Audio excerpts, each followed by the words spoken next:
Hello and welcome to second lecture in chapter 18 of our comprehensive course on AI, machine learning and data science. In this lecture, we continue our discussion about file input and output in Python. In the previous lecture, which was a little bit long, around 48 minutes actually, we did this much. First, a general outline, why file handling is important skill, how to write and read text file, how to work with CSV file, how to handle Excel file, how to handle JSON data. That is what we want to start here.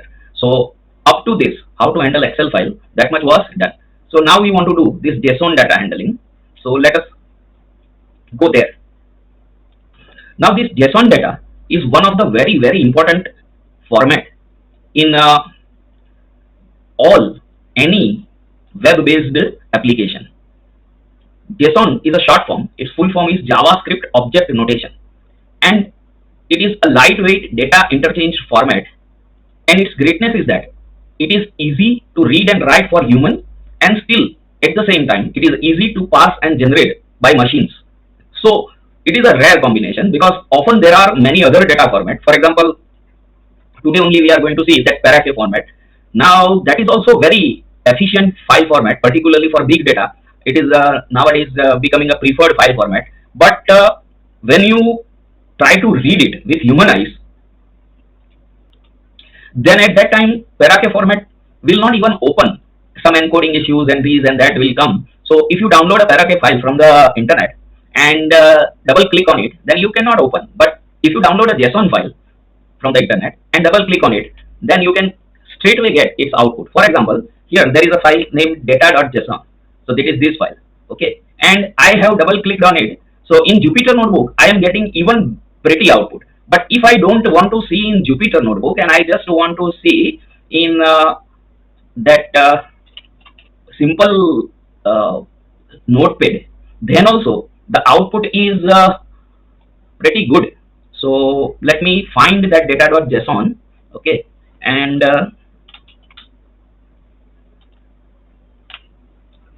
yes, this one. So if I open with a notepad and if I bring it, then the output is pretty legible, readable, and every operating system, even a mobile operating system, would be able to open an ordinary text file. So JSON is as such ordinary text file like thing only, but you can see this symbol. So it looks like a nested dictionary. This is the key, and this, instead of value, you have this whole as another nested dictionary. In that nested dictionary, this sport is the key, and this whole nested dictionary, that is the value. Then inside that nested dictionary, this Q1 is the key, and this whole is the value. Correct? So this is how JSON is nothing but nested dictionaries. Now, if you see, this is the standard some online quiz format. Okay, so it begins outermost nested dictionary has key which is called quiz. Then inner nested dictionary that has two keys that is the topic of the quiz, sports and maths. Okay, then still inner nested dictionary, that is the question number. So on the sports there is only one question. So this is the question, and these are four options. Everybody has seen this kind of some kind of online quiz or say Google form, and this is the answer. Okay. Similarly, in the other dictionary, this is maths is the subject key, and these are the values. There are two questions, Q1 and Q2. So this is the easiest way by which an online quiz can be generated. Now let us see how this JSON file appears in my this Jupyter Notebook. So I have just double clicked on this data.json like this, and it has opened. And you can see that root.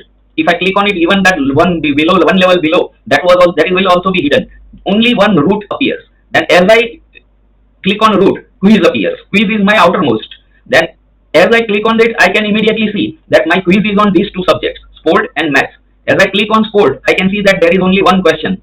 As long as the arrow remains horizontal, that means there is something to click on it. Okay, so maybe I should magnify this slightly. So as long as this arrow is horizontal, I still magnify it. That means it is still something to click, and it will open the lower or inner layers.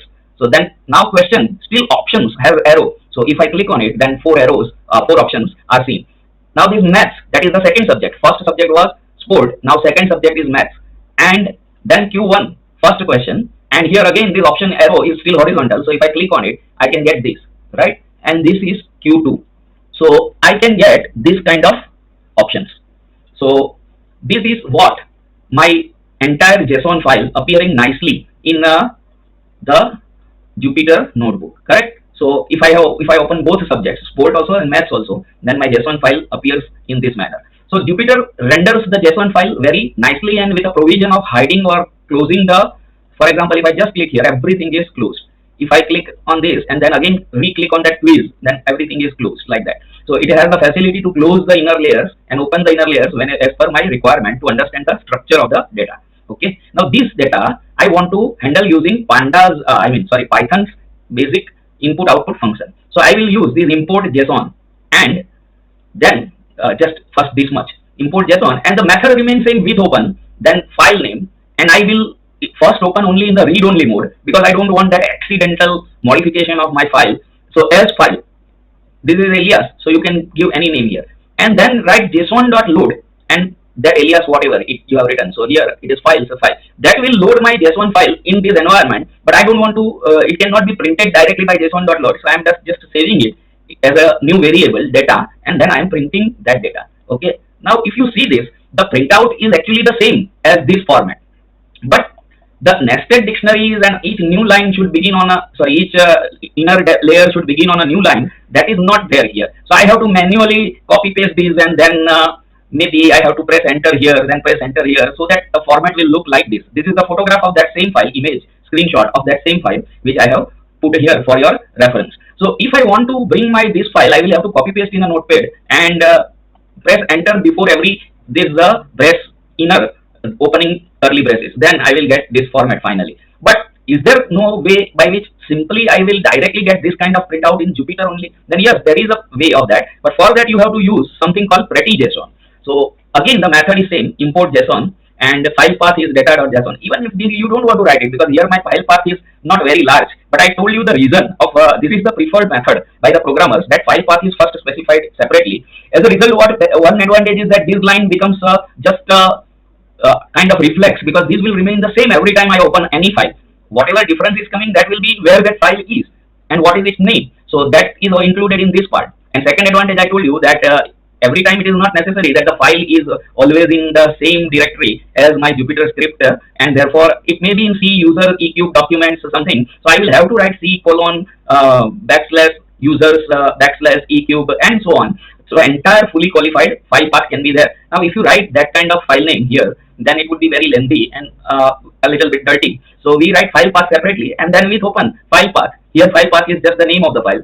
In the read only, still I am writing read only. I still don't want to modify my file, and as file. Okay, this time just as a variation, instead of as file I am writing as x. Okay, and then here also I have to write json.load x, and I will store that in one variable called data. Okay, then you store the output of json.dumps.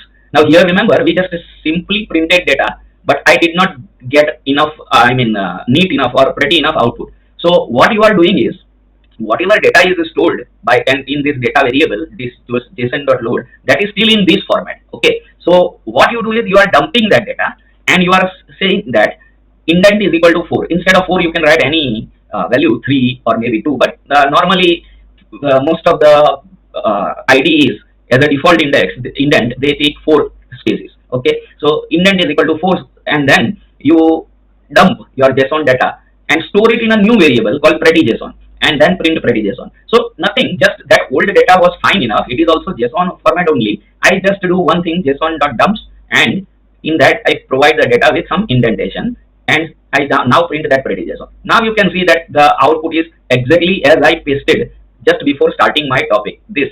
Okay, so it is this kind of output that is very user friendly. Immediately things become clear that this is the highest level. Of course here this is the root level. Root will not never be written.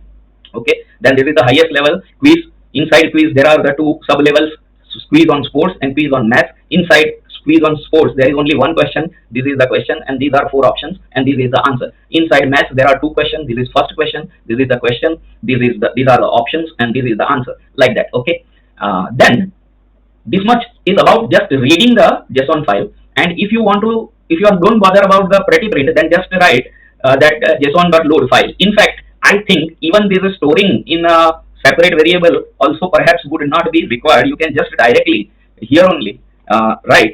So I comment out that line and if you directly json.load and file, so you can directly print. Okay, so even this intermediate step is not required, but it is better to be consistent with formats, because later on when you want to prettify this JSON file, at that moment you would need to store it in a separate data structure named data, and that will store this output, and then you will call json.dump, correct? Otherwise rest of the steps are same. So then you will get a nice output like this. Now the question is, this was just about reading. What to do if I want to write to some JSON file? Now here I want to write to one JSON file, output.json.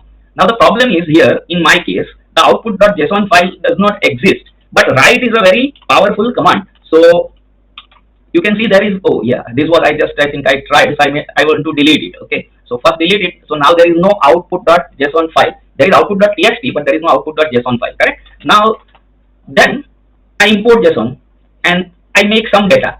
Now data is in which format? Then JSON is nothing but a dictionary. You can take as many nested levels as you want. That is a different thing. But I just want a simple case. My aim is not to create a complex JSON file. My aim is just to demonstrate that this is how JSON data can be written.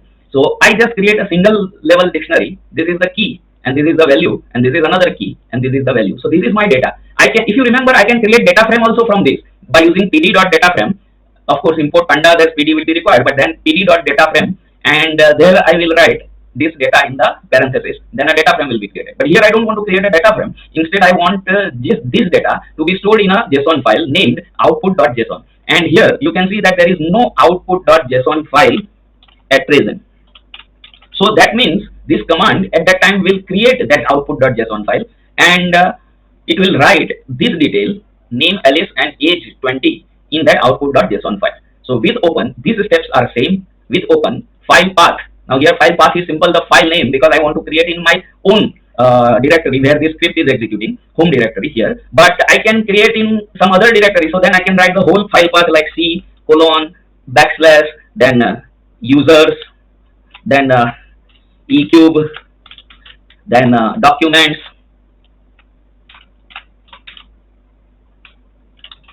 then output.json. Okay, so then it will be written in that directory. This is called fully qualified file name. While if I just, or absolute file name, while this, if I just write this way, then it is called relative file name, because this file name is relative to my this directory. Okay, and open that file. Now it does not exist. So this command will first create one file, output.json, in a write only mode. Okay, that write mode. So that means now I am allowed to write something into that file. It is not read only mode like here. Okay, R mode. It is not R mode now, W mode. So as some file, so I am giving some alias file, and then just dump your data. So json.dump. Note this difference: json.dumps data, and here json.dump. I think both will work perhaps, but let me first try this data. So what do you want to dump?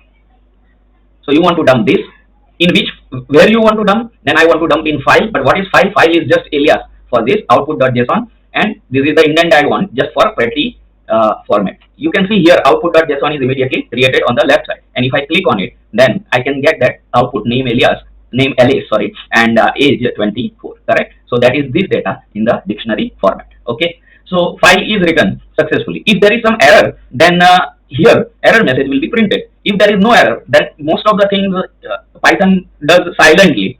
That is sticking to the Linux philosophy that no news is good news. So if there is no error message triggered, that means everything worked well. Let me try that dumps. I think no, that dumps take one positional argument, but two are given. Yes, so dumps will take this data file.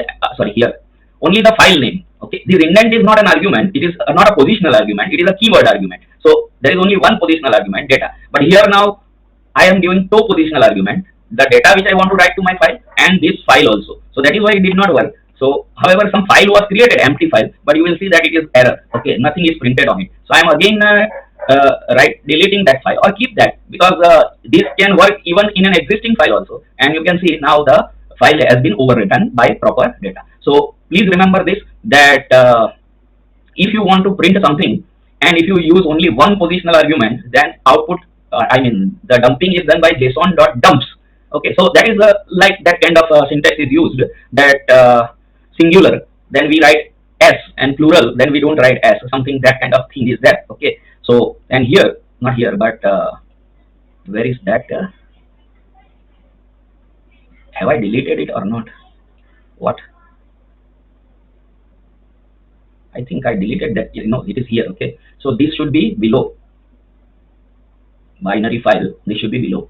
And this, where is that Alice and age? Sorry, I think some, yeah, this. Okay. So